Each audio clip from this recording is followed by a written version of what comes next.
Welcome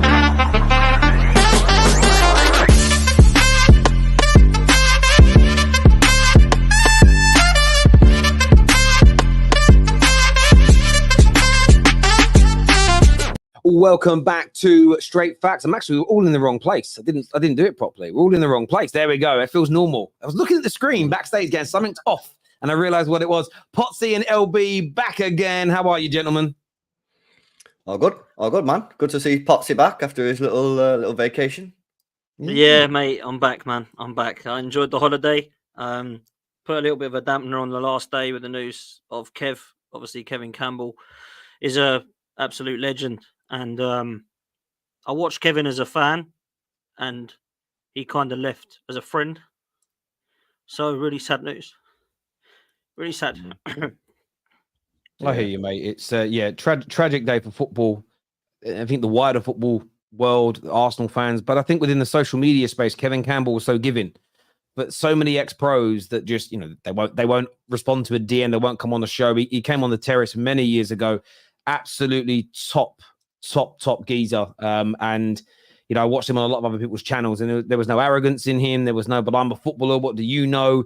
And I do wish there was more, ex-pros that were as gentlemanly and as kind and as brilliant as he was. I think it would be great for what it is that we do. So yeah, absolute legend of a man. Yeah, no, you can see what it means to Dan as well, man. It's sad news. It's sad news, and I agree, Terry. It was the guy gave up his time as well, to help channels. I think he's been on Dan Potsy's channel, been on other channels, helping people out, just speaking football, always doing it. So yeah, very, very sad. And yeah, sorry, Dan, man. I can see how much it is affecting you, bro. Yeah, sometimes. Absolutely. And viewers, any stories? Anything you want to say about Kev? Get your comments in, and we'll put up as many as we can on the screen as well, because I know that he's someone that everybody, you always know you've got a great person when everybody speaks so highly of him. If that makes everybody, and it's hopefully in these sort of dark moments, that's comforting and the like to his friends and his family and his loved ones. So yeah, of course, RIP to the brilliant, the legend that is Kevin Campbell. In terms of the show today, look, we're going to be looking at some of the transfer stories that are going around, getting the boys' opinions and views. We're going to look ahead for England's game that's coming up, what changes need to be made. But I want to start off, gentlemen, with the Premier League fixtures that came out today. Chelsea versus City, opening day of the season. What's your thoughts on that, LB? It's clearly a rig, isn't it? We're starting off there straight away on the rig. Okay. Well, hang on a minute, right? How many teams did we fail to beat home and away in the Premier League last year? All right. How many? Just Liverpool, Chelsea. So out of all the teams in the Premier League, they give us one of the two teams that we failed to beat home or away. I know, man. That smells a bit like a rig. It smells a bit like a rig to me, to be honest. So I don't know about you, Potsy. That smells more like fear to me. Yeah, fear, man. Fear. Didn't beat Arsenal home and away either, I will add. You missed that one. But yeah, I think true. But yeah, man, that's a good start, isn't it? I mean, Chelsea fans will be happy.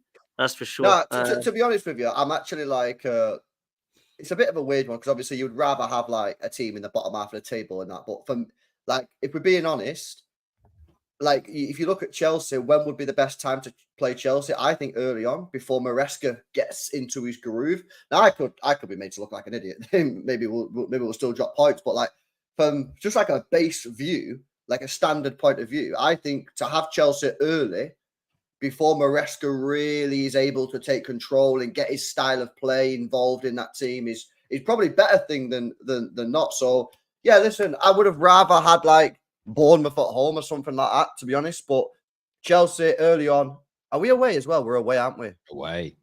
Yeah, that's a little bit annoying. It would have been a lot better if we was at home, but I still think we'll beat them, man. And like I say, I think it's better that we play them early on than away. I actually think our first 4 games are all right.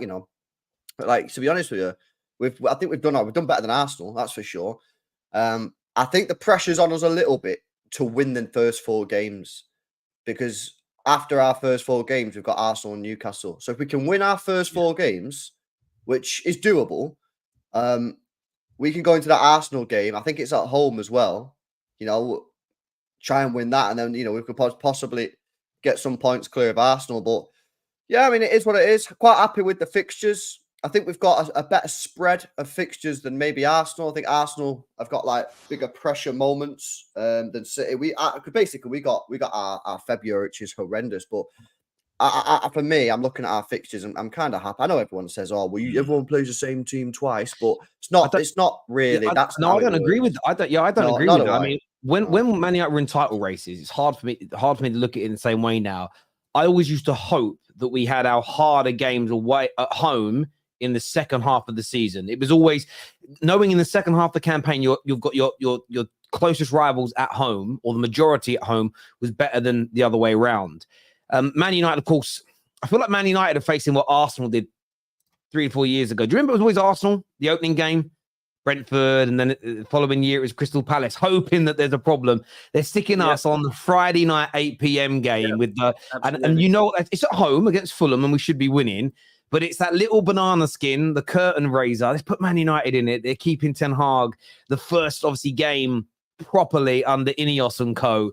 I had a feeling would be the first game out. But our first 4 games, Fulham at home, Brighton away. We've not got a great record there, but we won. I mean, literally, that was our second to last game. Then we've got Liverpool at home, and then we're away to Southampton. So, again, I'm quite happy with our opening 4 games, if I'm being honest. I look at them all as winnable. Liverpool, we'd have a good home record against Liverpool even in the last decade. So, I'm quite happy with that. What about Arsenal? I haven't seen Arsenal's.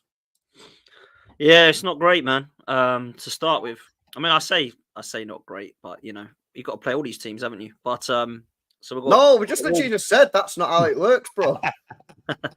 Yeah, but kind of is, isn't it?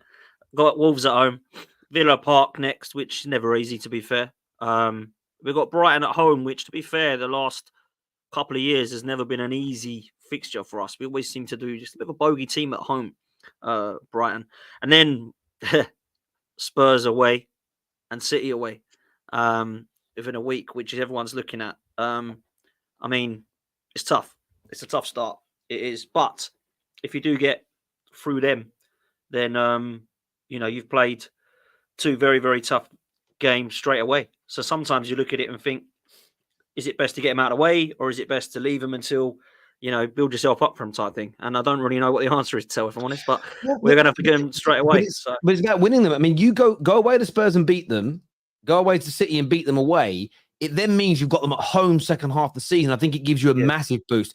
Lose those games back to back, and suddenly you could find yourself 6 points off the top of the league, which is at no point do you want to have that kind of gap between you and who's at the top. So it makes an exciting start to the Premier League season. And I think the conversations around fixtures make more sense once we've seen some preseason games and some actual transfers have happened, so we can look at our teams.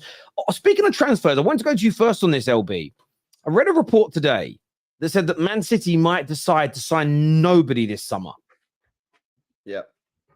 What do you make of that, and how dangerous of an approach could that be? Horrifically dangerous.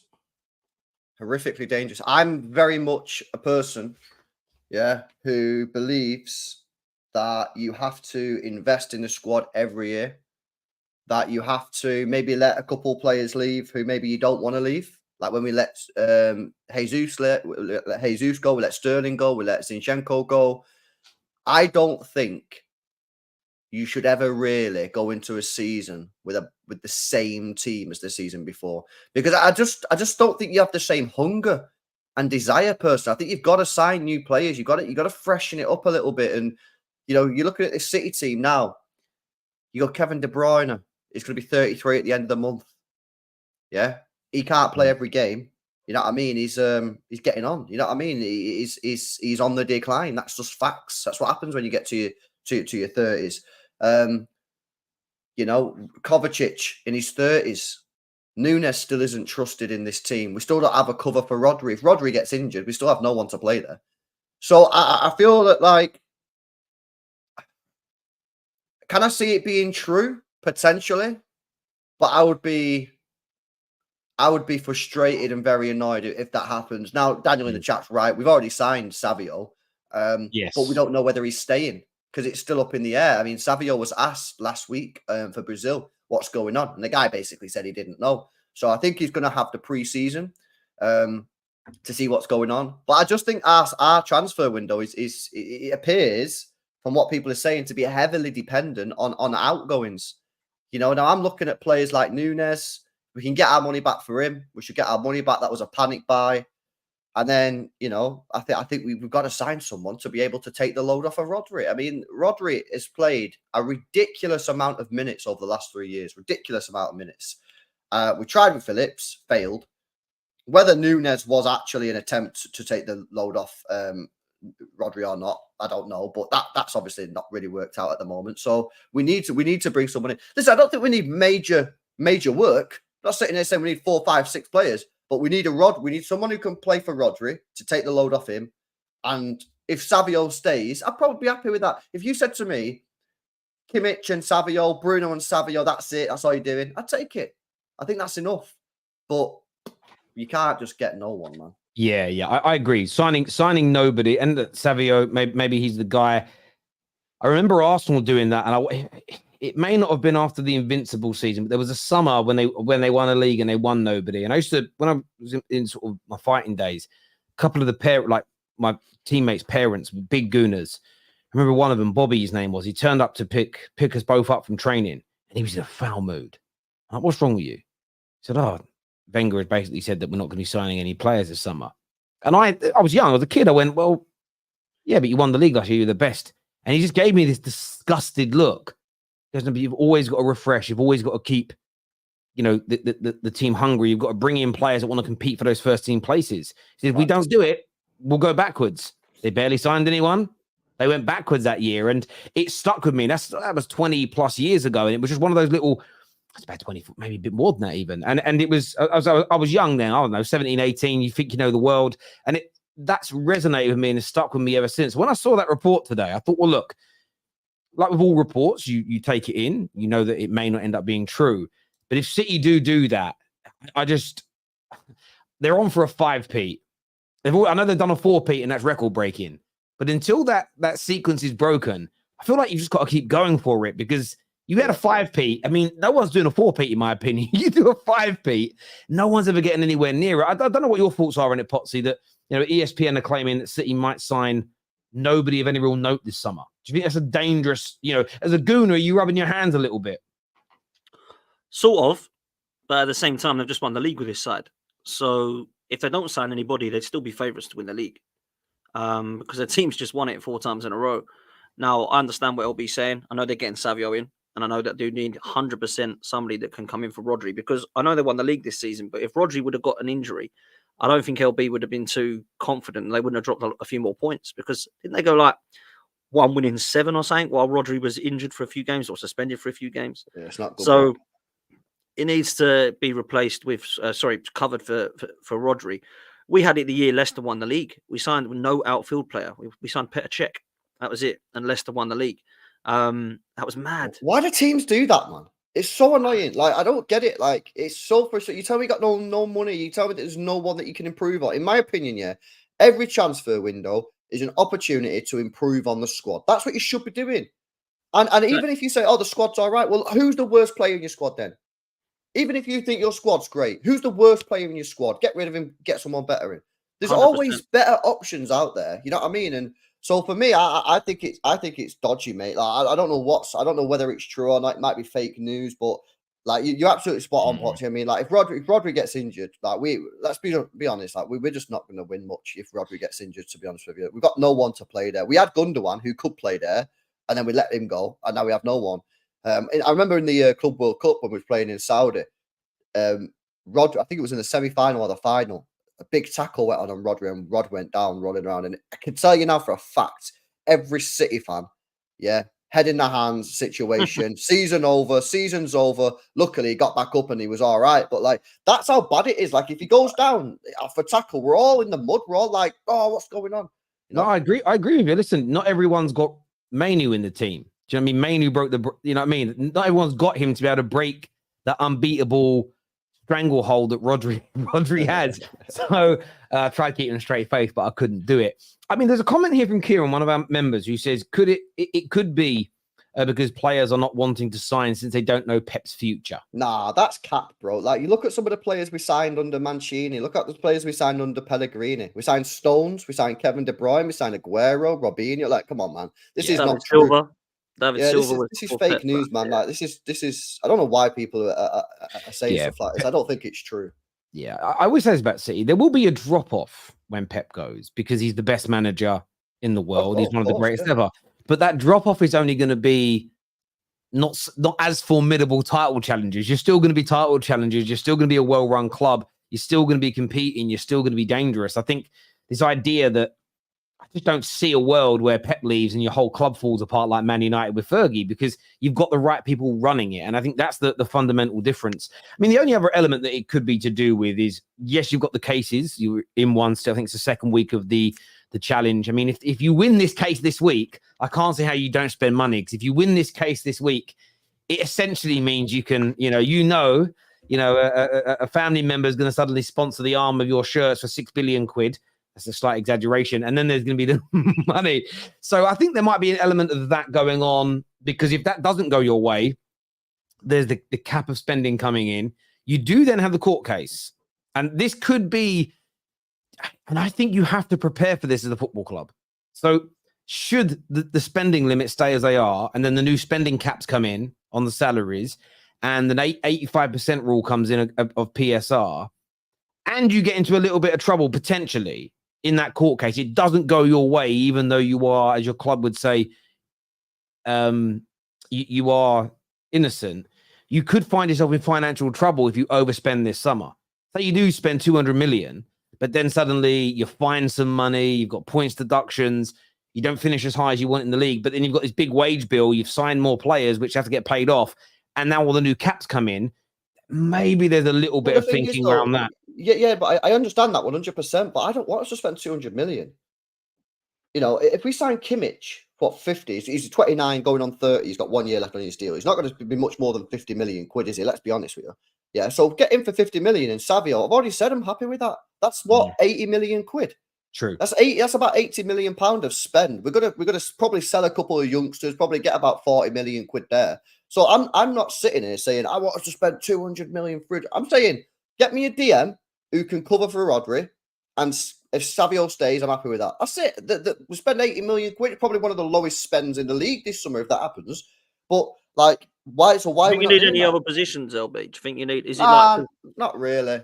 I'd like a fullback, mate. I'd like a left back. We've not had a left back at the club for a decade, man. But like, we just ain't doing that. We ain't signing a left back. So, I'd say I'd like Savio play right wing or left wing. Savio. I think he can play. Well, he mainly plays on the left, but he can do both. You know what I mean? But that's Grealish going then, isn't it?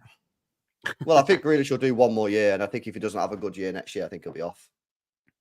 Well, it depends if offers comes in or what this summer. You might get rid of him this summer, depending on how much people bid. No one's gonna pay because he's got 2 years left on his deal. So City will still want a decent fee, and he's got 300 grand a week, bro. So no one's giving him 200k a week. So I think he's more likely to leave next year if he has a bad year this year. I think it's a big year for Grealish this year. I really do. You know what I mean? I mean, if we're being honest, his first year was a bit underwhelming. Second year, he was really good and didn't get the credit he deserved in that treble year.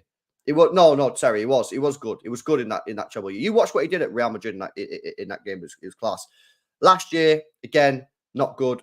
Last year was a bit different to the first year in the sense that he had a lot of injuries, personal shit going on, but ultimately he still wasn't good last year. Yeah, I think he needs to have a good year. He's found himself dropped from the England squad. You know what I mean? That clearly came as a shock to a lot of people. So he needs to have a good year next year. And Doku finished the season strong as well. I know he gave the goal away yesterday, but you know, Doku's finished the season strong. If it's me, if I'm having a left winger starting next year, it's probably going to be Doku over Grealish initially because I think he was in a better form. So it's a big year, man. It's a big year for Grealish. Otherwise, yeah, like I say, I think he could be off next summer if he doesn't play. It's hard because for me, I think you've got perfect goalkeepers.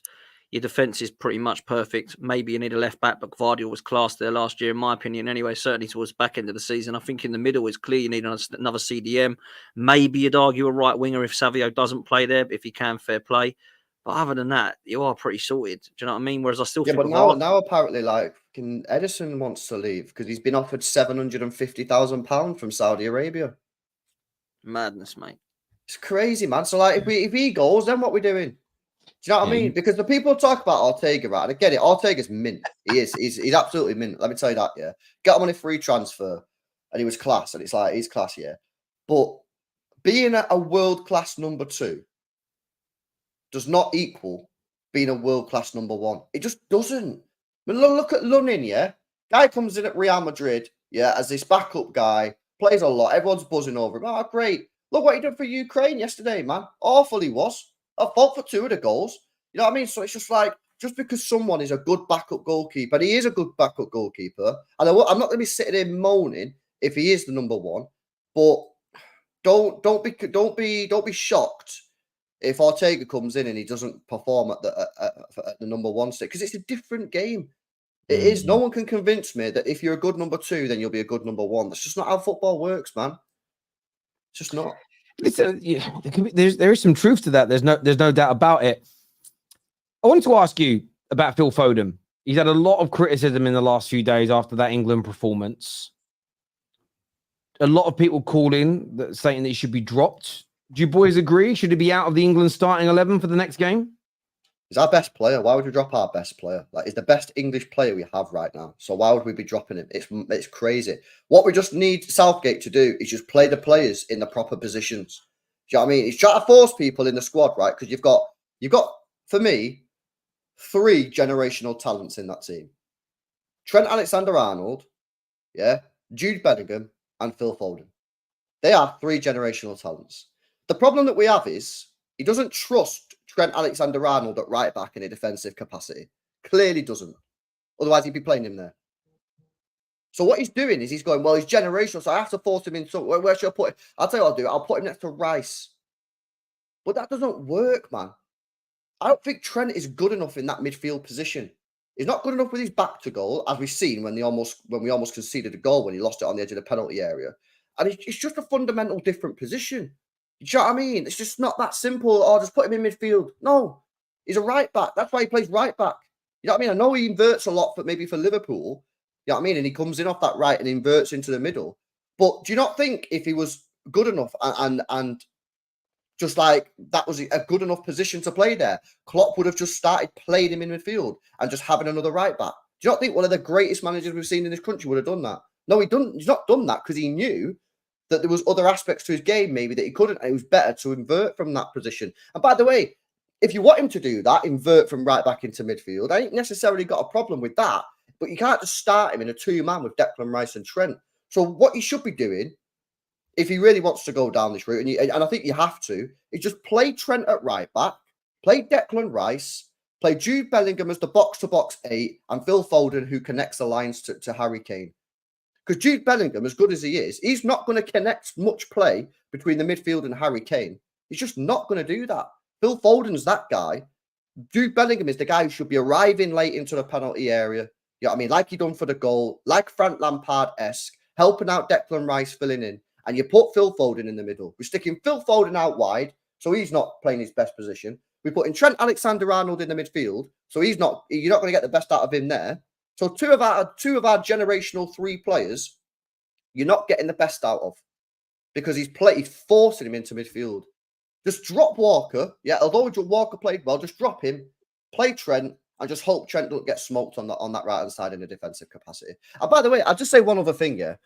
People say, oh, well, you can't do that because it's not balanced enough. Well, first of all, did that midfield look balanced to you against Serbia? Because it didn't look balanced to me against Serbia. The whole team didn't look balanced, in my opinion. And people again say, oh, it's too attacking. Well, first of all, Jude Bellingham can be the guy who helps out Declan Rice and, again, drifts onto it late. And we don't win anything anyway. I say this all the time. This country doesn't win trophies. Yeah? Since we've had Southgate, we've got pretty close. We play the most boring football ever to where we all know people who don't watch England who are English because it's boring, right? They don't want to watch it because it's dead. Why don't we just play a little bit more attacking football? Play our generational players in their actual positions, be more balanced in terms of, I probably have Gordon on the left-hand side. That brings more balance on the left. And just go for it. And if we don't win anything, well, we don't win anything anyway, but at least we'll go for it and play our players in the best position. know what I mean? We try to force players in. This is what happened with Scholes when he was put out on the left-hand side, and it was just like you just forcing him in for forcing him in sake. In the end, Scholes had enough and went, nah, I'm not having it. Do you know what I mean? Just play the players in the proper position. That's it, man. Simple. You can't be dropping Foden. You can't be dropping Jude. You can't be dropping Trent. So just play them all. I do agree with LB. The only thing I will say, I thought Foden was stinky, man. I thought he was so bad. I don't like Foden. I think he's class, absolutely ridiculously good. But you've got to look at the individual performance there and think what the hell was going on. And you know, when Southgate said, "Oh, it's his first 90 minutes in months" and all that, and I was thinking, look, man, he's a world-class talent. Like, it was a poor game, poor game from him. Having said that, my God, it was boring. Yet again in the second half. The whole of that left-hand side needs to be ripped up and started again. You cannot play Trippier there. And then the idea that he gives us width, well, he doesn't give us width because he cuts in on his right-hand side all the time because he hasn't got a left foot. So what's he talking about? That's our width. He's talking rubbish. The whole of our left-hand side was cack, absolutely horrendously bad. And I don't know whether the answer is to start someone different there, but certainly change it in the game. I didn't see Palmer or Gordon come on once. He's bringing on Kobe Minor and Gallagher. What the hell is going on here, man? Like this, and this is where people say, "But he's got us to the final. He's the most. He's the best manager we've had since Ramsey." It's all crap for me. The squad should be winning the tournament, or at least getting to finals in every single one and coming second place in all of it. The bare minimum you get to the final with what we've got going forward. We have got players in the front six or front five that have either won or up for Ballon d'Ors, Champions Leagues and Premier League titles, or have been one of the players or signings of the season, other than Kane, or have been one of the players or signings of the season. You've got Kane, who scored over 30 goals, picking up golden boots. You've got Foden, who's winning leagues. You've got Ballon d'Ors nominations of Bellingham. You've got Saka, who's been phenomenal for the last 3 years and was brilliant again, by the way. But imagine if Saka put in that Foden performance. So what I'll say is that imagine the uproar. Look at this kid. Like, come on, man. Saka was brilliant, I thought. He's one of the only ones on that right-hand side, along with Walker and Bellingham, who I thought was threatening. The left-hand side was a joke. Absolute joke. But that right-hand side had structure to it. So, you get the nail on the head. Trippier was played on the left-hand side. I like Trippier. But he was inverted into the midfield.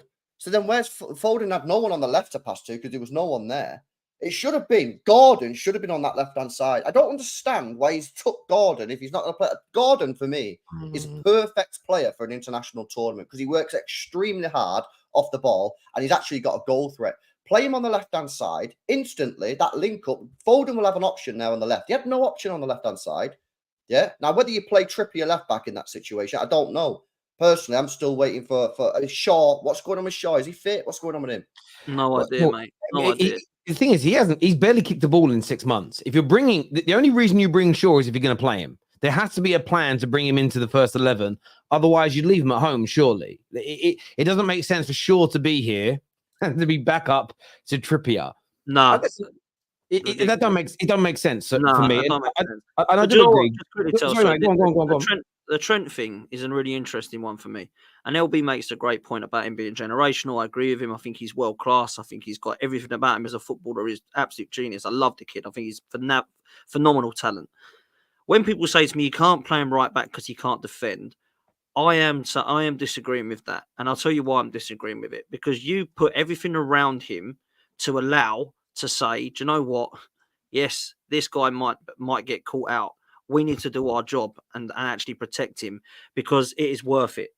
It is worth having him not be able to defend at right back because he is so good there with everything else around him, as long as it's okay, that you have to take that risk with Trent. If you don't play centre at right back, Trent needs to go out of the team. I think it's a waste of him being in midfield. I don't get it. I don't like him there. I don't think it works there. I think he's comfortable in terms of on the ball, but I just don't think that he delivers what we need at the right-hand side. And I think, although the right wasn't a problem, I think the midfield was potentially a problem. Now, Rice, I thought was great. I thought Mark Guehi was really good, if I'm honest, considering that was his first tournament debut international. But I think for me, Trent, you have to put him at right back. You have to put Bellingham in the 8, Rice in the 6. and you have to put Foden 10. And then you can either put Palmer there. If you don't think Palmer can play left, then put Gordon there. If you don't want to play Gordon there, then change something, put Saka there, put someone else on the right, wherever it be. But you cannot put Foden out on the left, in my opinion. Now, I stand by it. I thought he was poor, and I don't think I'm not putting it down to Southgate that Foden was poor for this game. Foden was just poor in this game because of himself, right? But he's not going to be like that every single game. But for me, you cannot play that system in the way that it was. It was unbalanced. It was boring. For 30 minutes as well, by the way, we did again what we do all the time. Typically, 1-0 up, that'll do us. Right, let's just chill now. There's no point creating anything else. We'll just like do much more. Kane had a header. That was it. That was literally that was it. I think Walker went through in the first half and put it across it, but should have shot. And then Kane hit the bar with a header. That was it. And this is. I couldn't agree more with you, mate. I think it's on the day I was frustrated with Foden. Some of his touches, his play was awful. Same as I was frustrated with Kane. And you've got to credit the Serbians. They did a very good job. Everybody said it'd be a hard game, and they did make it hard for us. But the more you reflect, especially when you calm down and the aftermath, the setup's wrong. We are imbalanced. I agree with what you said earlier, Potsy, that, Gordon, why he didn't come on was crazy to me. Shouldn't be leaving Kane on for the whole 90 minutes if he's not playing well. One, we made this mistake in the World Cup in 2018. We never rested Kane. And by the time we got to that, I know he should have squared it to Sterling. But he was dying on his arse by then. He looked exhausted. There was a great opportunity to give him 20 minutes rest and give another striker an opportunity that would have either done as well as him or better than him, or as poor as him or better than him. But for me, I'm not even adverse to Foden playing on that left-hand side. I think, but what he needs is a fullback that will genuinely give him the width. And the only one we've got that can do that is Luke Shaw.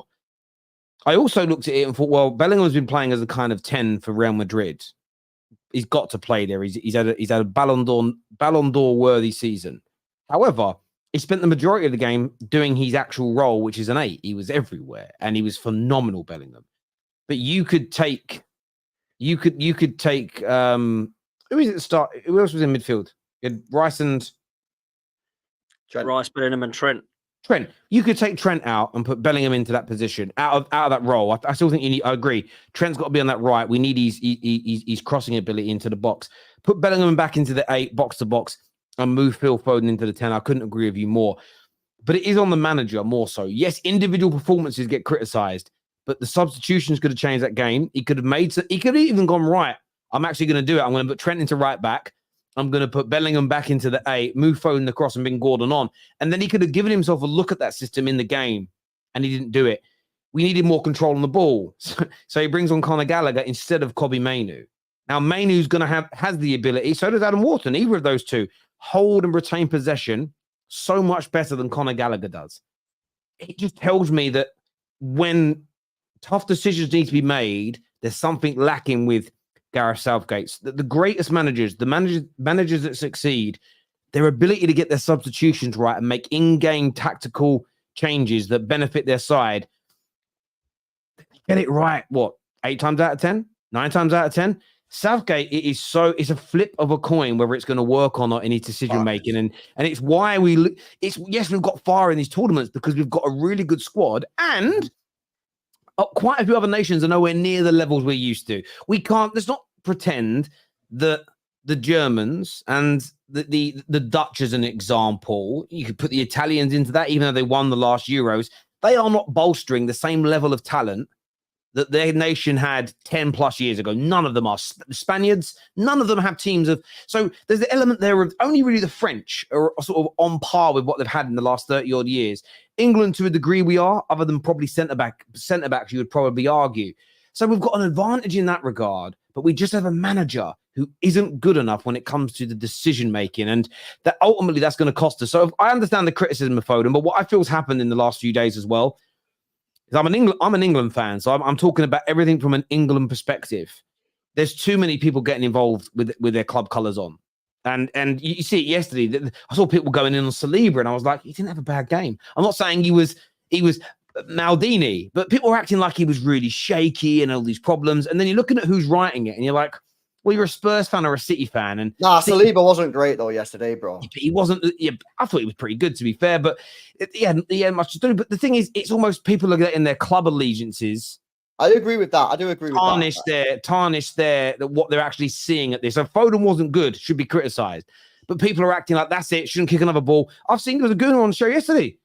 Kane's got to be dropped after that bad performance. Shut up. He's our greatest ever goal scorer. He's our captain. Yes, he wasn't good, but what, drop him for the rest of the tournament? Like you have to create continuity as well. Like the overreaction from people is crazy, in my opinion. It is crazy. It is overreacting. I think as well, like, we've always done this, and we do it with the best of our players. We never like over the years used to say, stuff about the players that were squad players. It was always the big players. We used to do it with Beckham. We used to do it with Rooney. We used to do it with Owen. We used to do it with Shearer. And now it's the turn of the Harry Kanes, the Phil Fodens, and the Bukayo Sakas, and the Jude Bellinghams. I mean, Jude Bellingham is another one, by the way, that people are like, oh, don't even try to call him a Zidane. It's like, mate, the kid is 20 years old. Zidane is an absolute legend and is probably in the top 5 ever greatest footballers. What are we doing here? Like, we're not saying that. It's absolutely crazy for me. And you're right, Tel, that it is only one game, and a few of them have had bad games. We go into the next one. It's not always the people that have the best, win 6-0 in every single group stage that go on and win it. Do you know what I'm saying? So we have to be realistic about it. My problem and my concern is I can see the stuff that Southgate is doing, and I'm thinking, what is it all about? Like, some of the subs were embarrassing, mate. Some of the subs were embarrassing. I'm laughing. I saw a tweet. That Eduardo Haig, who Lee Gunner calls pagan. He put a tweet today saying that Ornstein said something, and Ornstein's tweeting him back saying that wasn't me that said it. I'm laughing because I'm like, oh, Gunner's gonna cook him, isn't he? Yeah, he will. He will absolutely destroy him. It threw me. Absolutely threw me. Sorry, back to you, Foxy. Right. No, he will cook him as well. But I will say, I've gone into this tournament. I know LB is the same. Some of the lads from this channel and other channels that I watch, I've all said the same thing. England ain't going to win this because of the manager. Nobody looks at that England squad and goes, cool, that's not quite good enough, is it? It's quite weak. And goes, well, he's got no excuses now.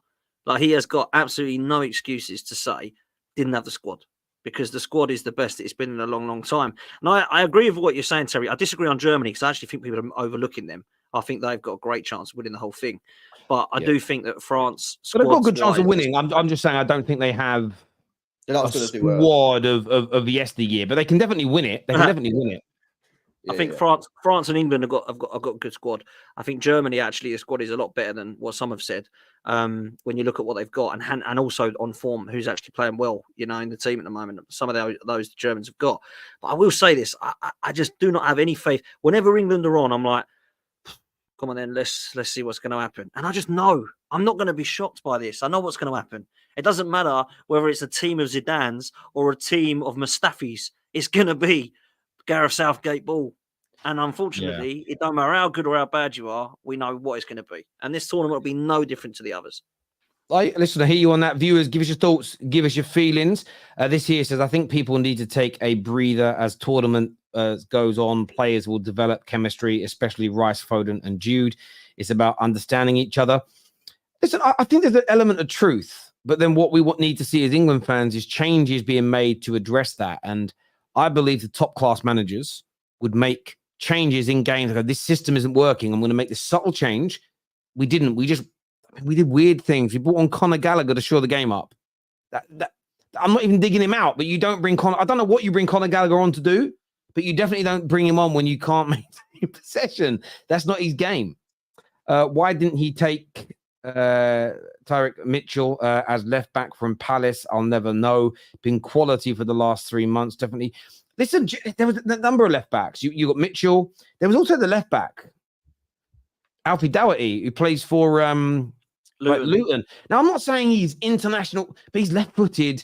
Put a ball into the box. He can overlap. I'm not a fan of listen. I understand the idea of inverting. If you want to invert a fullback, fine, because that does work in football. Pep does it brilliantly at times. But then you have to have a player like Grealish that can hold the width out there.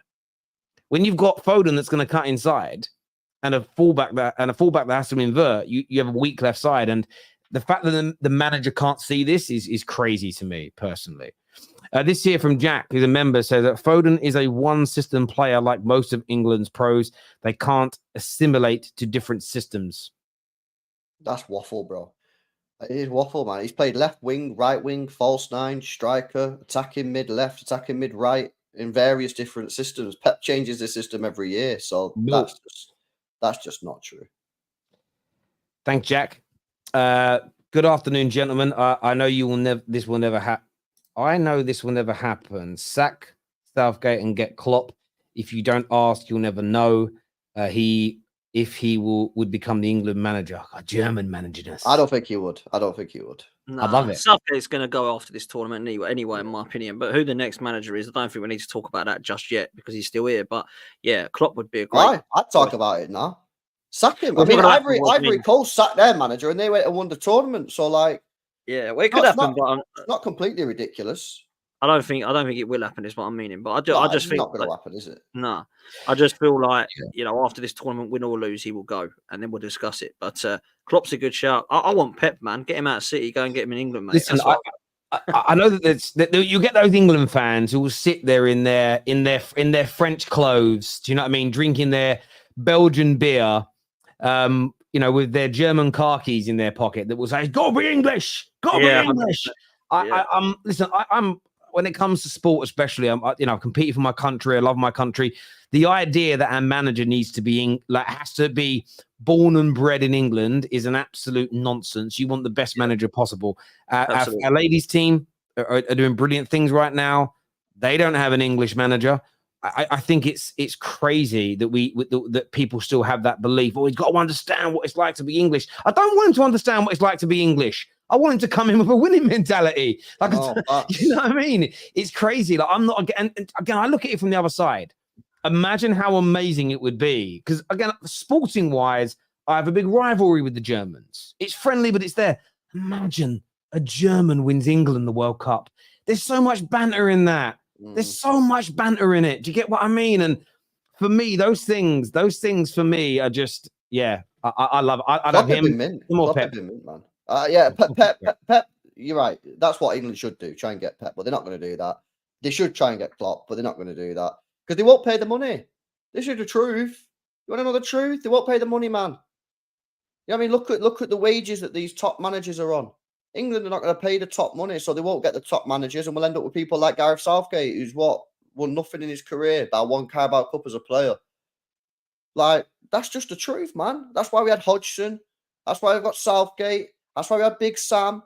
Because we don't pay the money. You want the best managers. You want a Pep. You want a Klopp. You want a Simeone. You want a Mourinho. They're not going to come in for 2-3 mil. They want the big cash. So pay them the money. Otherwise, we'll end up with people like this. And you can stick with an English manager. Probably still won't win anything. Like, I don't get why people are so against having a foreign manager, mate. Like, imagine if we won the Euros, yeah? Are you really telling me that the final whistle goes, the final whistle goes, England have just won the Euros, and you're going to be like, I'd celebrate, but the manager's French. Like, what? what are you waffling about, man? Like, who cares who the manager is? I don't care. Just win me the thing. Just win me the trophies. No one cares. Like, what do I care that Pep Guardiola's not from Manchester? Like, what are you talking about, man? Honestly, totally agree, man. Totally agree. I've always felt that. I remember having a conversation with a friend of mine when I lived in Manchester, and he was like, I don't mind that you're a United fan, Terry, but Manchester's meant to be Manchester United's meant to be from Manchester. I'm like, brother, our two greatest managers are Scottish. You know what I mean? Like, it's football is just like that, and it's crazy to me. I want to win. I want my nation to win. I want my club to win. You know, part of me is like, I wouldn't like Klopp as the Man United manager because he's managed Liverpool. But at the same time, imagine Klopp managed Man United and won more of us than he did with Liverpool. The bragging rights that gives you in terms of that rivalry is massive. And sometimes you've got to speculate to accumulate a bit. But no, you're all right. I mean, we pay Southgate $5 million a year, which is probably too much for him. Klopp was on 15 mil a year at Liverpool. So you're going to probably have to offer, you're never going to play a club manager the same as what they earn internationally because there isn't as much work. But you're going to have to pay them 10 mil a year, but they're worth it. They're worth it. They really, really are. But yeah, we ain't sacking in mid-tournament. Nav here says England don't want a Jose or Pep or Conte. Why? Because they just get annoyed and angry and show passion. It will be surprising if England ever wear red again. Why have a kit that looks like France is beyond me? What? What do you mean? I'm not sure. I mean, the reason why, England and the French kits will often sometimes not have similarities in how they look, but their flag is blue, white, and red. Colour, Our flag is white and red. So you're always going to get a mixture. And the reason why England sometimes have blue kits is because obviously England's part of Britain, and the British flag and the French flag are the same colours. So yeah, that's a bit strange, brother. I'm not gonna lie. It's a little bit weird one. Do you know what I mean? It's Do you guys want to know a little fact? Do you know why Germany's away kit is green? No, I don't. No, go on. Because after World War II, the Irish were the first nation that agreed to play them in a friendly, and they did it out of honour to Ireland. So they now use their main kit, away colour kit, is predominantly been green over the years. That's a sports trivia question, mate. Yeah, it was in a quiz one day. I probably butchered the answer slightly, but it's about that, right? So yeah, because I heard that in a quiz about 20 years ago. I was like, oh. Same quiz. I also found that's probably changed now, that the English team that's played the most games at Wembley Stadium. They're not in the Premier League right now. Team who's played the most times at Wembley, did you say? Yeah. The old Wembley, you could probably phrase it to now as well. They're not in the Premier League now. They are a London team in the East End. Charlton. I don't know what East End is. I don't get all that stuff. East London. East London. East Enders. I don't get it. I always thought that West Ham was in the West End of. No, West Ham is actually in East Ham, but East Ham and West Ham are right next to each other in So is West Ham in the west part of London? No, West Ham is in East London.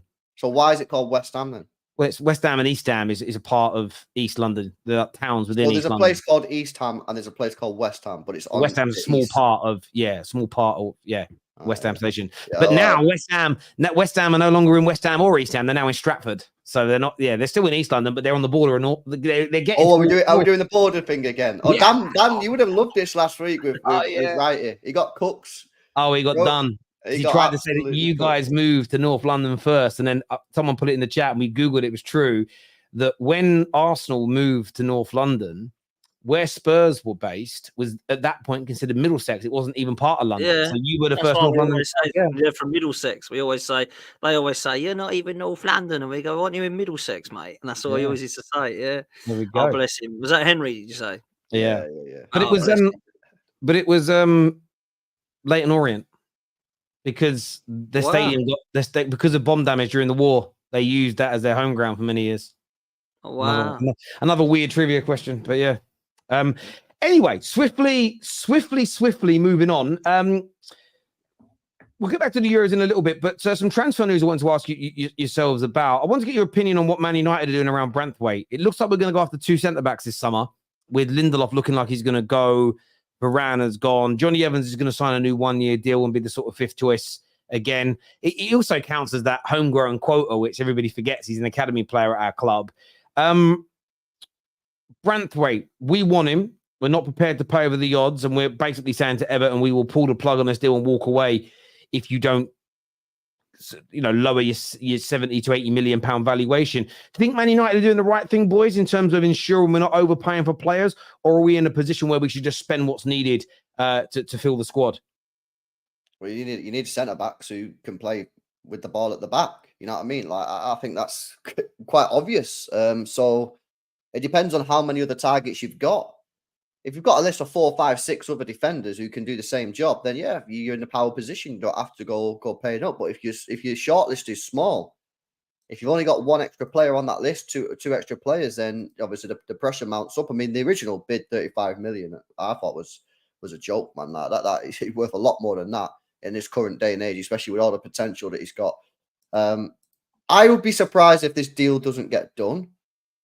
But I think you're going to have to play a little bit more than that. I think at least 50, you know what I mean, with a big chunk of add-ons or maybe 55. Like I would be really surprised if you managed to get him anything less than that. What did we pay for John Stones?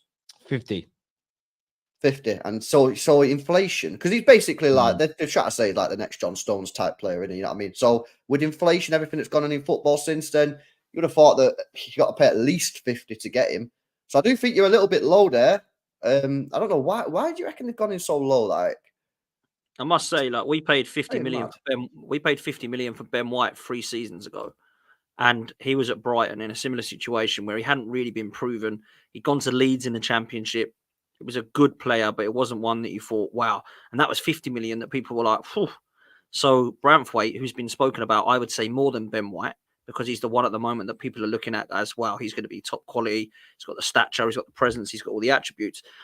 I'm kind of with LB. I think you might have to potentially start at 50 if Ben White was 50 then, and go, right, maybe you're going to have to try and get something between 50 and 70. I do think you need 2 as well. I don't know who the other one is, but I will say that if it looks to be that they want 80, you're mad. I'd go and have a word with Palace and see if you can get to Mark Guehi, because I've always rated Mark Guehi. I think he's a top talent. Well, but that's also one of the other stories today. That the talk from a few outlets is that Arsenal, and I want to make sure I check the source here, like Caught Offside, who, again, they have a lot of top journalists now that work there, like Fabrizio Romano and co, have stated that Arsenal and Newcastle are keen and have made inquiries into Crystal Palace about Guehi. He's a player that is on Man United's list, along with Todibo and Lenny Yoro, but Lenny Yoro is going to go to Real Madrid. I like what we've done. I said it on Top 6 Show yesterday. I think it turns out, someone just put it in the chat, it's true. I think it's one of those things where I want us to not overpay. I want us to ensure that we are not spending 70 and 80 million pounds on players who are not so much not worth it, but we're paying above the odds. Because when Man United have set that precedent for many years, and what we end up doing, we might need 5 players, but we only end up with 4 because we overspend on them all and there isn't enough money left. And there's always this notion that a lot of football fans come out with, it's not my money, just go and spend it. And I'll keep beating this drum until my lips turn blue. That is the most delusional way to think about your club spending money, because you're always going to run out. It's like in life, if you overspend everything, you go to Tesco's, buy a loaf of bread that's £1.70, but you pay £3 for it. If you overpay for everything, you will run out of money. At some stage in your life, you're going to run out of money and get caught short. So from my perspective, I just sort of view it from I think we're doing the right thing. And I do want to say as well, some people have sent me some DMs and I feel heartbroken. I've been done. They've sent me the Wikipedia page. Turns out Germany playing in green, it's a myth that it's because the Irish in the friendly. I always thought it was true from a quiz. Someone just sent me the link to a Wikipedia page. I got fact checked. But thank you. I'm actually gutted. I always thought that was a really nice, beautiful story. Plus, I never won that quiz and it cost me £20 to enter. I'm going to go back to that pub. I want my money back. You stingy guy. Because if they've got that one question wrong, how many others did they get wrong? I actually saw it. Have you seen that video the other day that went viral? It was from, do you remember Supermarket Sweep with, I think it was with Dal Winton? Yeah. And Dal Winton asked a question, who was Luke Skywalker's dad? And this guy buzzed in first and says Anakin Skywalker. And they go, incorrect, it was Darth Vader. Now, him and his missus didn't win the the prize that day, and he got the question right. So I don't know. I'd ask for a steward's inquiry on that. See, I want my £20 back from the Haystack pub on Canvey Island in Essex. I'm coming for my money. But thank you to that was sent from Akash. Thank you very much for DMing that to me and educating me on that one. So I appreciate that, brother. Thank you. But yeah, look, I look at it. I sort of look at it from the perspective of like, I don't know. I sort of look at it from the point of view of, we have overpaid so much, and I just want us to get our spending under control. I think it's a real important part of helping us to win on the football pitch, because I always feel that if football thinks you're a joke, they think you're a pushover, they think you're stupid and gullible. I do believe that kind of behavior seeps into your dressing room. If you're at work, if you're working somewhere where your company is perceived to be a joke, your boss is laughed at, I don't know, does that motivate you to do your best there? I'm not sure if it would. So I think that thing needs to be taken seriously from us. And I really hope we don't end up paying sort of 70+ million pounds for him. As good as I think Branthwaite is, I'd rather walk away than overpay. Yeah, no, that's fair. But the original offer is still miles away from what it needs to be. Like for me, you need to be opening the offer at least 50 million. At least I'll be shocked if Everton accepts anything less than 50, given what's happened in the market. So I think you've got to get up to 50, and then maybe they can try a lot of add-ons. You know what I mean? But at the end of the day, Everton obviously need money. Obviously, they've got this ownership thing going through. They've got a lot of debt that they need to pay off. I don't know what's going on with the owner there. They're not just going to let the player leave on the cheap. And I do think 35 is miles away. So get up to 50 plus. Well, Abs World, you say 50 million is foolish. John Stones went for 50 about 7 years ago. Ben White went for similar money about 5 years ago. The market's gone crazy since then. Everton need cash. United are not a cheap club. Like, they've got money. Like, I don't see why 50 million quid is massively a ridiculous asking price. I really think that, if anything, based on the market conditions of what we've seen over the last year or so, that is actually quite cheap. I think 50 million is fair. I mean, the report is that we offered 35 million plus 8 in add-ons. So you're only talking about a 7 to 8 million pound differential anyway. I think he's well worth 50 million. I think there's a highly talented player who should, by the way, be at the Euros. Terry, why are you undervaluing other people's property? I mean, I'm not. You are undervaluing Branthwaite, bro. Well, I mean, look, no rival that's saying Man United should buy him is saying that he's a 78 million pound player. I agree. Everton are probably overvaluing him, and we're going to initially undervalue him to try and get him probably nearer to his true value, which is around the 50 to 60 million pound mark. But what I'm talking about, Twisted, is ensuring that we are winning some of these battles, because we've barely won a transfer battle in the last 10 years from a financial standpoint. And like I've always said, if each summer you overspend by 100 million in totality and you undersell for 50 to 60 million, there comes a point where you might come to a January where you're doing really well. We need that striker, we need that defender, we need that midfielder to go to the next level, and there's no fucking money left.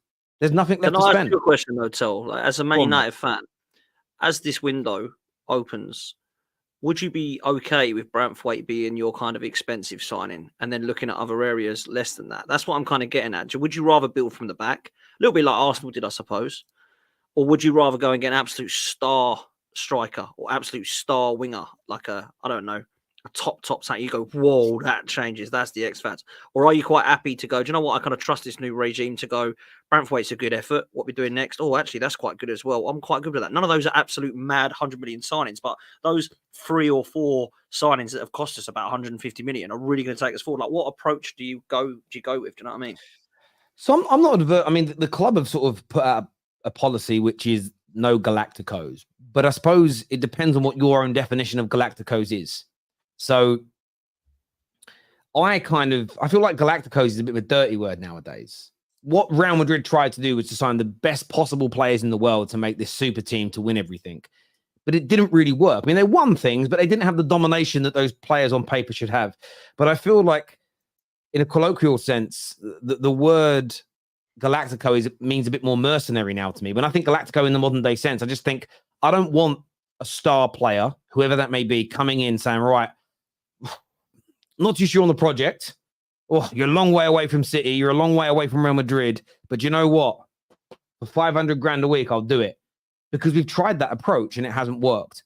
So if it's possible this summer to sign a world-class player who is bought into what we're doing, wants to be at Man United, is more interested in negotiating, talking about the position, how the team's going to play, where they see themselves going, and it's not all about money, then I'm not against that. But we've got to get the balance right. Man United, whether it be Alexis Sanchez is probably the biggest standout example. We only got his head turned and got him off the medical table at Man City, metaphorically speaking, because we almost doubled his money. We can't behave like that again.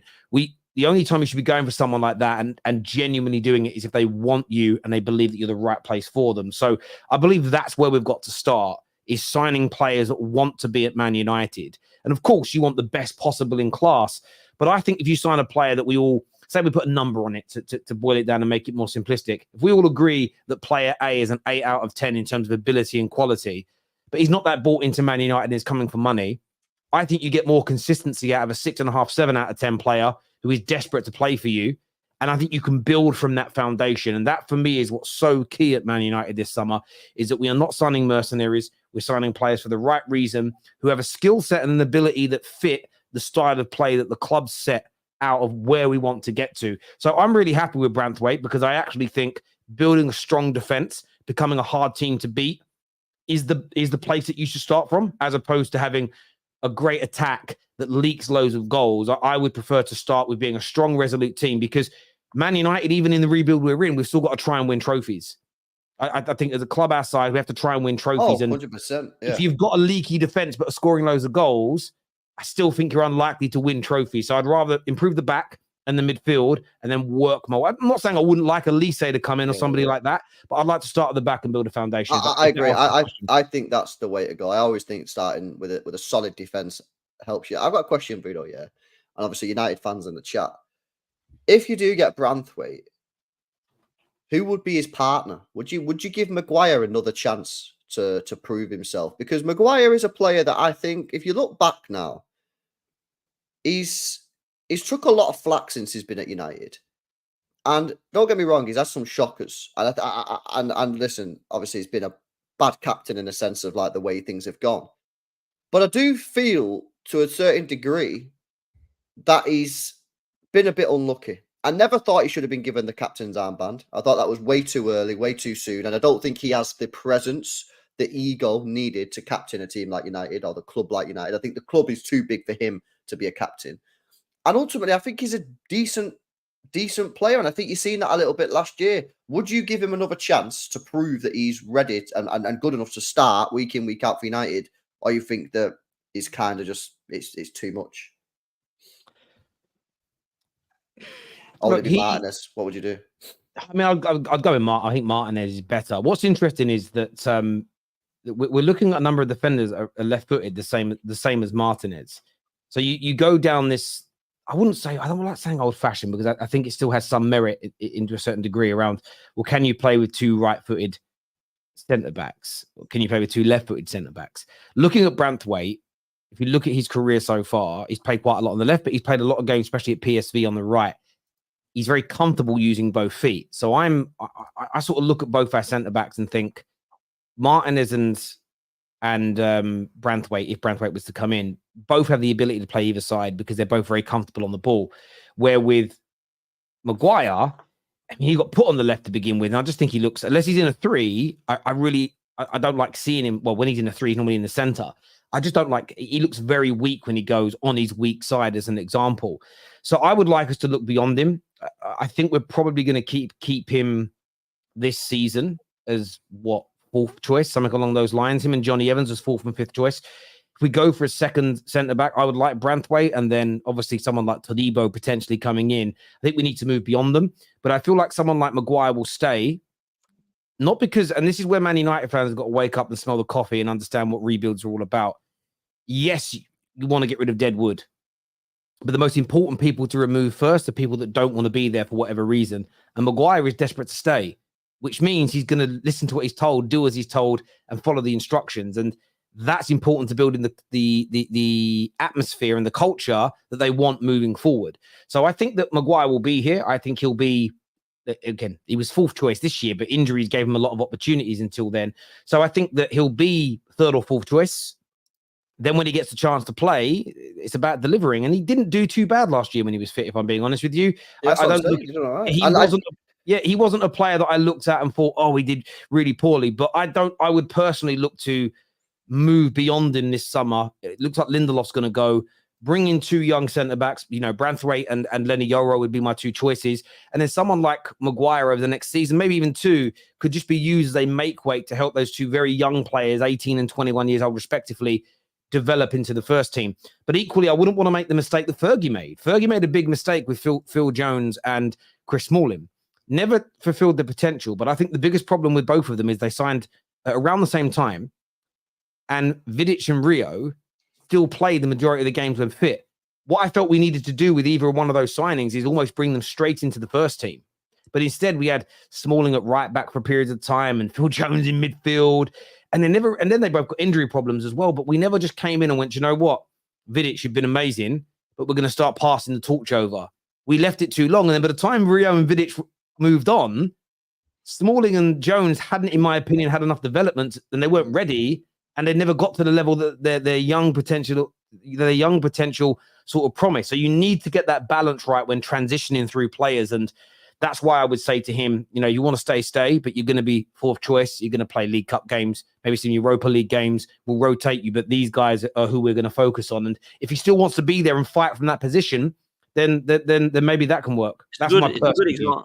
It's a good example, actually, Tel, because when you bought Smalling and Jones, it's weird me saying this now, but I was actually a bit jealous because Phil Jones was quality at Blackburn and Chris Smalling was killing it at Fulham. And I thought, you know what, these two could be a proper partnership here. They've got everything in the locker. I looked at Chris Smalling and I thought, yeah, you've got everything about you. They never kicked on, and you'll laugh at it now and go, what, Smalling and Jones? But when they were on the scene, when you signed them, they weren't bad signings at all. And I think that's a really good point, that if you was to go and buy two of the young next up and coming players, let's just say it is Branthwaite and I don't know, Kilman or Guehi or somebody like that, you might look at it and think, cool, yeah, but yeah, you've got to look at that Smalling and Jones scenario. So it has got to be absolute perfect. Maguire and Evans, I mean, let's be real. They are nothing more than a fourth or fifth choice. They can't be at Manchester United. If you want to go forward, if you want to stay trying to scrape into like Europe and stuff, then fair play. But that's not where you want to be going. And I understand what LB's saying. I think Harry Maguire, mentality-wise, has probably been one of the best at Manchester United over the last couple, because I look at his mentality in comparison to somebody like Marcus Rashford or even Bruno. I know people love Bruno, but Bruno is not, he's just a horrible player, isn't he? Do you know what I mean? Some of the others, like the Antonys of this world, and even Sancho having problems like that. Maguire, to be fair to him, he actually did have quite a good head on his shoulders, in my opinion, in the last 12 months. And I think he's definitely clawed back some of the potential hate that was thrown his way.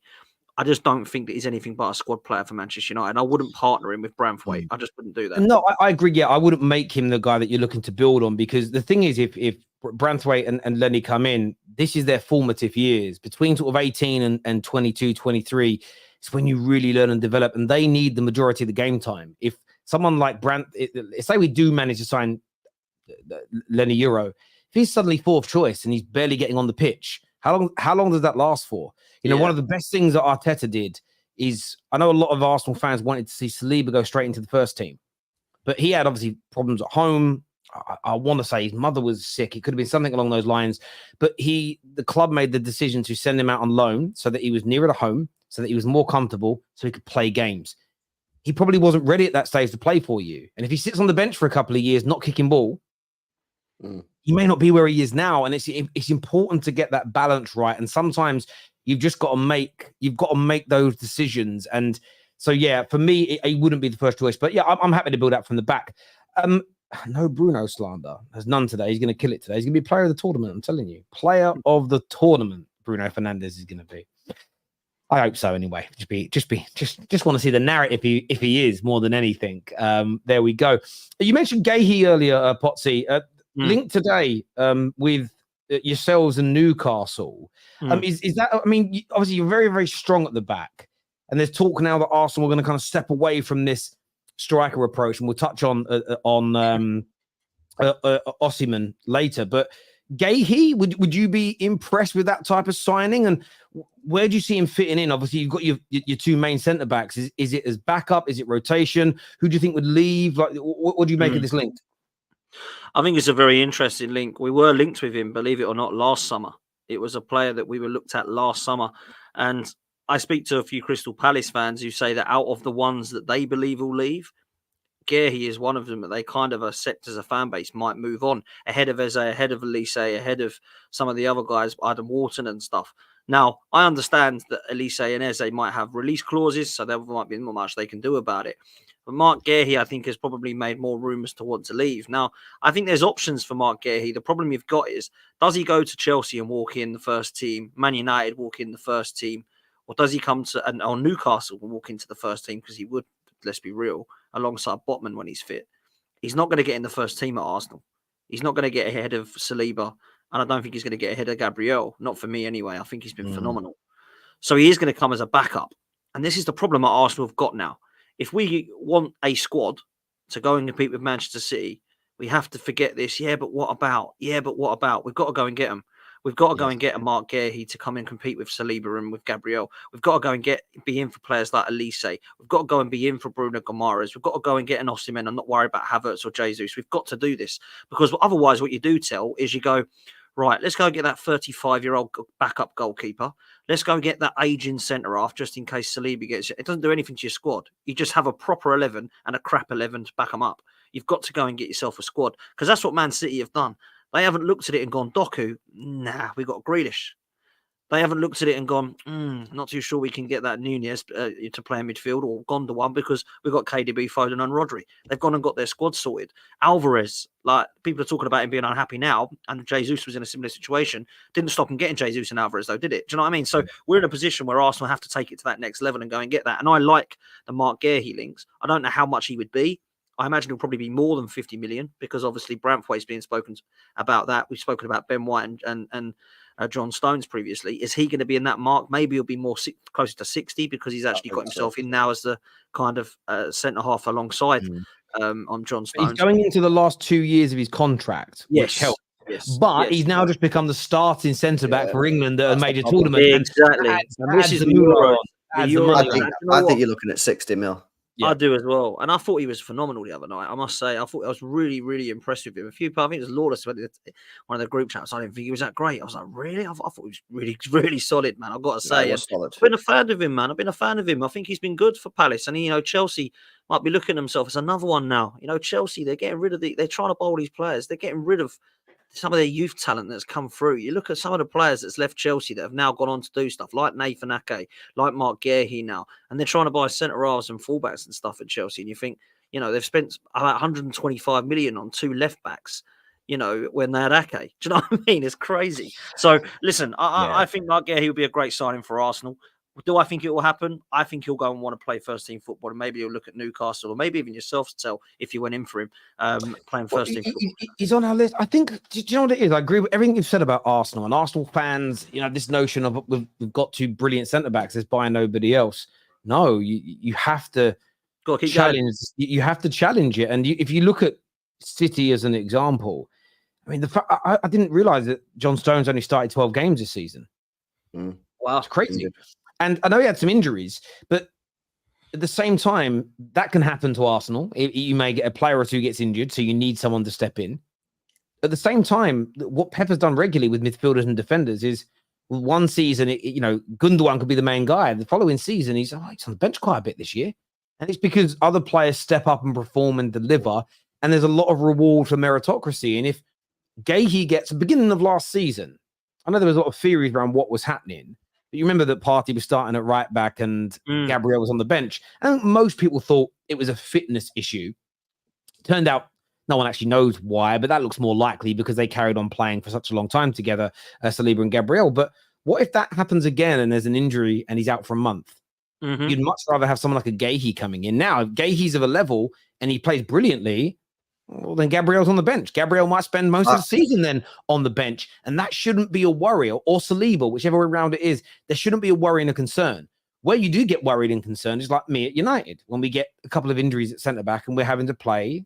Listen, Johnny Evans actually did very well for a player at his stage of his career. I don't want to be relying on Johnny Evans. I don't Casemiro going into a centre-back role. You have to bolster your squad. The thing is, go on, Brad. No, I was just going to say, the thing is, as well, I mean, it's a good question to pose to LB, I suppose, I imagine next season, I hope that Arsenal and City will be going for it again. If Arsenal's window, let's just say, is Mark Guehi, Bruno Guimaraes, Javi Simmons and Isak, I'm sure LB is going to be thinking, bloody hell, that's a good window for Arsenal. But if we don't do that, and we go and get some, like Jorel Hato from Ajax as a backup, we go and get Wojciech Szczesny in goal to back us up. We go get Zubamendi, and we go get like the equivalent of a Sesko. I reckon they'll be in the City fans will be going, bloody hell, we'll be all right again then. Arsenal ain't going to be ready for a title with that. Do you know what I'm saying? Cool. We need a window that goes bang, bang, bang, bang. Oh my God, Arsenal are going to be scared. Yeah, no. We're going to get that. We need that. We need that, man. Yeah, no, of course you do. But as well with the Guehi thing and the Gabriel, is like Arsenal fans would only be worried about that if they're more bothered about repping the players than it is their football club. Yes, That's a fact. So for example, if City signed a new striker, say Alvarez goes, and the new striker comes in, and he's better than Haaland. Yes, I love Haaland. Yes, Haaland's a City fan. Yes, his dad played for the club. But if he's better than Haaland, play the new striker. Yeah. The only people who would say no are people who rep the player more than the club. So it's so if any Arsenal fan says no, you can't sign him because we've got Gabriel or whatever, it's like, who cares? No, we've got John Stones. We have Ruben Diaz. In our treble-winning year, our best defender was Ake, and last year our best defender was Akanji. Akanji was signed for 15 million. Who cares who's playing on the pitch for your club as long as they're performing? They're winning. Who cares if it's Saka? Who cares if it's Saliba? Who cares who it is? How old they are? All you want is for them to perform. Yeah. I think it's the repping thing, like you've said, but it's also some people want to win. There's so much of this online. As I say, I made a point earlier about why Germany wear green kits. I thought it to be true for years, 20 years. I had that belief. Turns out it's wrong. But you know what it's done to my life finding that out? Fuck all. Like I feel no different now. There are some people that rep players so hard, like Saka's going to go to this level. The idea of someone coming into the squad to challenge him, I don't think they're even thinking about Arsenal. They're like, yeah, but I might not win that debate now. It's like, who gives a damn? Like, this is all fun. We enjoy this. None of us sit in our group chat. So there's a straight facts group chat. None of us sitting there afterwards going, oh, who do you think won the debates today, Dan? Do you think I got LB? None of us do that. Because it's not that important. It's fun listening. We all learn from each other. We agree, we disagree. That's meant to be the fun part of football, like with your mates. The serious bit is wanting your team to win. So Arsenal fans should be demanding quality signings if they're attainable and if they're possible. And I think someone like Guehi into your squad, I still think you should be looking at somebody like Olise. You are linked to Xavi Simon, who I think is talented. Like, these are the types of names you need to be looking at. Some are more ready-made than others. What do you make of the Osimhen situation? Because it's 50-50 whether people rate him or not. And I understand that. There's a lot of heavy reports coming out of Italy about bids coming in at half the valuation. It's very quiet on the Western front from the sort of English media. But in Italy, they are adamant that Arsenal are in conversations right now. What do you make of the stories? And is that someone that you think Arsenal should be trying to buy this summer, Potsy? The striker situation, again, where the hell are the strikers is my first question, because we link with a different one every week. First, it was Sesko. We've had Tony and Watkins on our radar. Victor Gyökeres was somebody else that we were supposed to be interested in. Isak's the one we all want, but we don't believe is available. So Osimhen is the next name. I think if you're going to be releasing the clause of Osimhen, which I believe is around about, it's over 100 million, I think people are saying, that's incredibly risky for a player who's definitely got some injury problems at the age of 26, who's out of form at the moment, who didn't have the best of African Cup of Nations. But any single signing that we get to is going to be a risk unless it is an Isak. He's the only one, other than Kane and Haaland, that Arsenal can sign that is going to guarantee you goals, in my opinion. Now, I'm talking about goals that can win you and take you across the line, because people have got to remember what Arsenal are trying to do here. Arsenal aren't trying to get a Premier League striker in that score a few goals, gets in the top four. Those days are done, thank God for that, right? We are talking about somebody to come in and go, boom, wow, there we go, welcome. Arsenal are now on the level with Manchester City. They've got their Haaland up top. And I don't know that I see a Haaland up top there. Now, is Osimhen better than Sesko? Probably. Is Osimhen better than Tony and Watkins? Probably. But we don't know that, do we? Unless we see him in an Arsenal shirt killing it in goals. Yes. So I'm not going to be like absolutely against this signing if this happens. But it will be a risk if we bring this guy in. Of course it will. He's coming from a different league. I like some of his attributes. I think he is a bit of a killer. I do like the fact that he's a little bit of a beast in terms of the way that he plays. He's quite happy to mark muscle players off the ball. But I have seen some opportunities that he's missed. Now, it might be harsh because I've seen Tony, Watkins and the other guys we link with missed chances, right? But this is going to be a real interesting one. I was seeing yesterday Arsenal thinking maybe we'll just wait for Isak and we'll just go and get a winger for now, like an Olise or a Pedro Neto. Arsenal need that striker, man. Arsenal do. Havertz ended the season very, very well. And it would not surprise me at all if Havertz starts as the number 9 at Arsenal. It would not surprise me at all. Whether he'll stay there, I don't know. But it depends who we get, man. The Osimhen links, I don't know how much they're rumoured, Terry. I don't know what the link is to how much we're going to be paying for him. But in Italy, they're saying Arsenal were really interested. So, well, yeah, in Italy, they're saying. I mean, I find it interesting. There's a lot of reports. Someone just sent me a link. Actually, Tom Canton put this out, and I don't know how credible people think Tom Canton is, but saying that good lad, Arsenal. Good lad. Yeah, I know he's a good bloke. Everyone's got a different level of who they think is credible. But he has said that what Football London have been told is Arsenal won't make a rash decision, and it's right now. It's unlikely that Arsenal make a move right now, which is, listen, I'll be honest, it could be the absolute truth. But I've also heard sort of English journalists say that, and then within 2 or 3 days, the world changes. I've seen English journalists come out and say there's no chance of. I remember when it was rumored that Liverpool were going to hijack Darwin Núñez from Man United, who had been working hard on the deal. The British press had not heard a thing. 2 days late, like the next day, all the Portuguese press were saying it. 3 days later, the deal was done. So I've seen it work in all sorts of different ways, but they're talking that the Italian press are saying around 63 million is what you're willing to bid, about just over half of his current valuation. I mean, you shake. What do you think of that, LB? If it's true. Worse than your Branthwaite bid, isn't it? Let's be honest. I mean, you're not going to get him for 60 odd million. Come on. I mean, what's going? Have some respect. You know what I mean? Like, trust me. I agree with Avenger, man. I think Arsenal should. I think if Arsenal are going to spend money on a striker, you've got. This is what I was saying last week. If Arsenal are spending money on a striker, don't get someone like Sesko, man, spending 50 million on him. You know what I mean? Go and buy someone to properly lead the line. Otherwise, leave it and just keep Havertz and Jesus. You know what I mean? Like, for me, you was talking before, Dan, about like making a statement of intent. Go and get in Osimhen. That's a statement of intent, bro. Yeah, he's a player, man. He's a finisher. He's got a bit of pace. He's tall, strong. I think he'd be perfect for the Premier League. I think he's exactly the type of player that you need. Yes, it's a lot of money. Yes, it's a risk, but everyone's a risk. Besides Sesko, that'd be a risk. Now, Havertz was a risk. You got to take risks, man. Do you know what I mean? So they're not going to do it. I don't see them signing. I don't see them signing a striker at this point. You know what I mean? I think they'll just stick with Havertz and that. But imagine Arsenal getting Osimhen, and it's Osimhen Haaland, man. That would be pretty sick.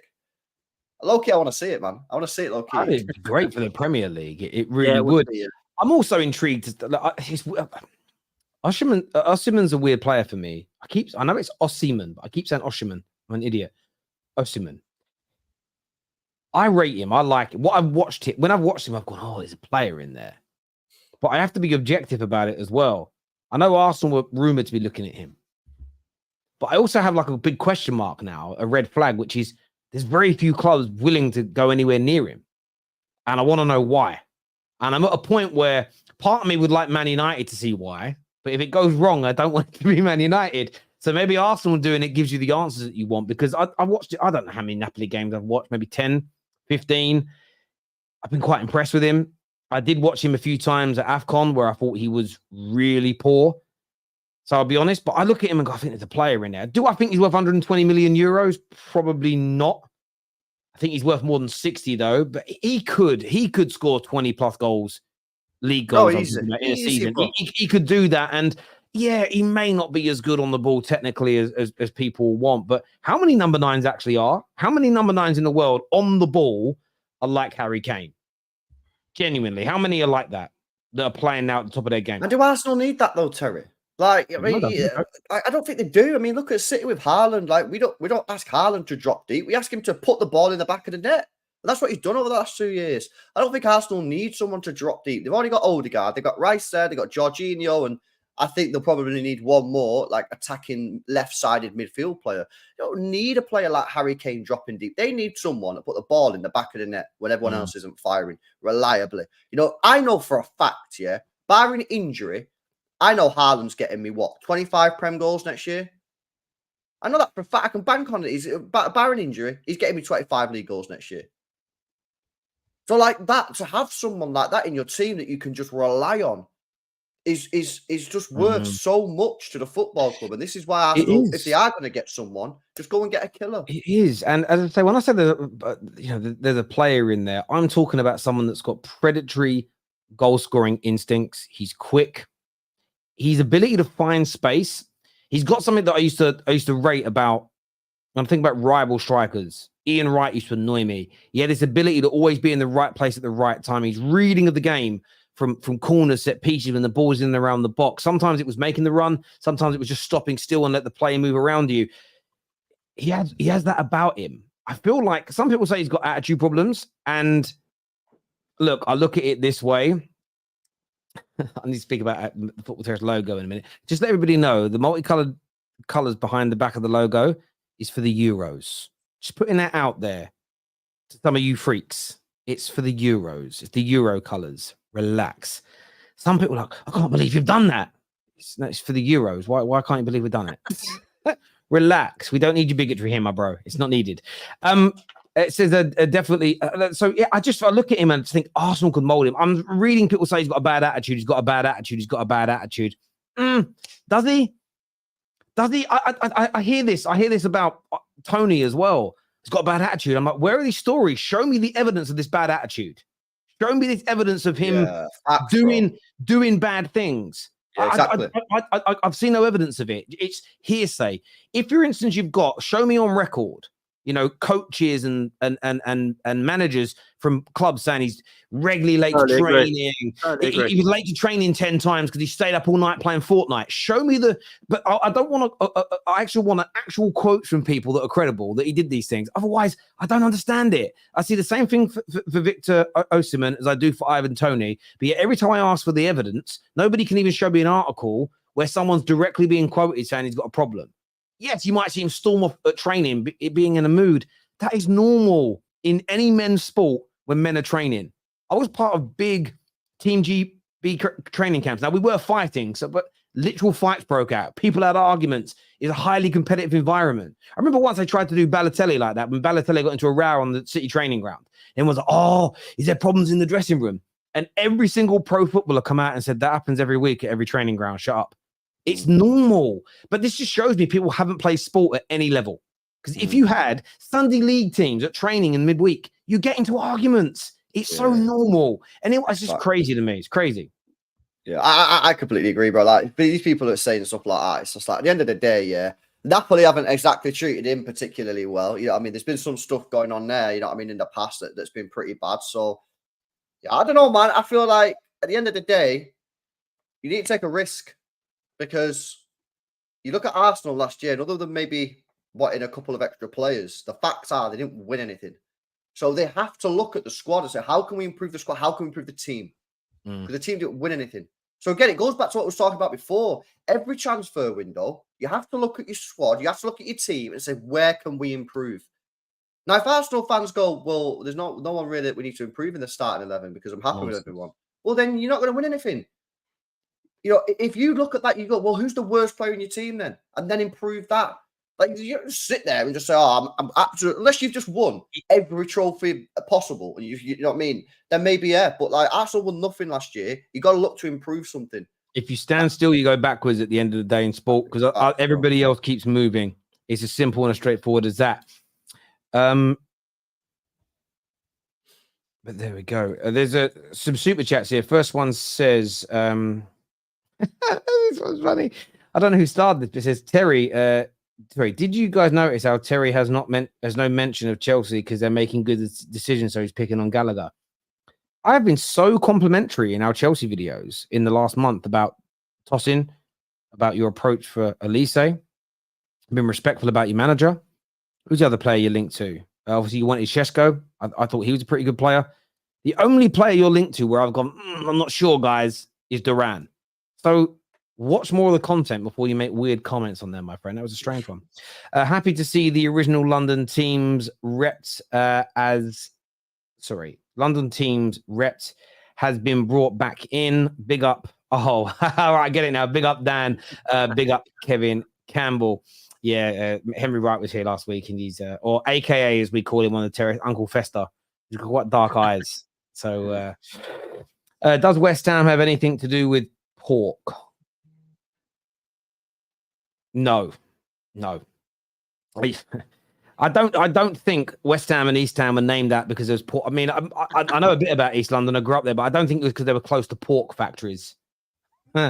Although some parts of East London are named after food, like Limehouse. You all heard of Limehouse? No, bro. There's a part in East London called Limehouse, and that's because it's by the docks, but that was where the Chinese used to bring all the limes in. All right. Yeah. So there is Don't some ask me parts. nothing about London, bro. I don't know nothing about that place. It's not about London, it's about your country, bruv. It's about your country. History. The proper part. Whee! I ain't joking. I love Manchester. Players usually take a year plus to adjust to Pep Pep at a football club. How long would it take for players to adjust to Pep internationally? It would work because, half the team, so Stones, Foden, Walker, they all play for him anyway. Rice plays basically the same system or similar system with Arteta, so that's not it. So does Saka. So there's 5 players. Do you know what I mean? So for me, and he wouldn't do the mad techie stuff. He'd just dumb it down a bit. You know what I mean? Because obviously he only has a short period of time. But to say that Pep wouldn't work at England, I don't think that's true. No, I agree. Baker Street. Yes, where you know who lives on Baker Street, right? Don't ask me, bro. Sherlock Holmes. He weren't real, but he's got a place there though that people go and visit and take pictures of. The mythical person lived in. It's very weird. It's very, very strange. Very, very strange what people do in London. I tell you. Look, I want to thank everybody that came in and tuned in today. Please hit the like button before you leave and subscribe. This video is going to take you through to Hassam's watch along. So make sure you're checking it out. We're live after Portugal play. Who are they playing? The Czech Republic. So we're going to be live after watching Bruno Fernandes light up this tournament. Maybe Ronaldo shutting down a few opinions as well. But we will see. It's going to be an interesting one. Potsy, LB, always a pleasure, boys, to sit and speak football with you. To everyone who's tuned in, another massive Straight Facts show again. We've had some big weeks recently. So thank you all very much. Hassam's actually watching. Big up yourself, bro. Until next time, everybody, take care. Goodbye. God bless. And we'll see you all again soon. Coming home.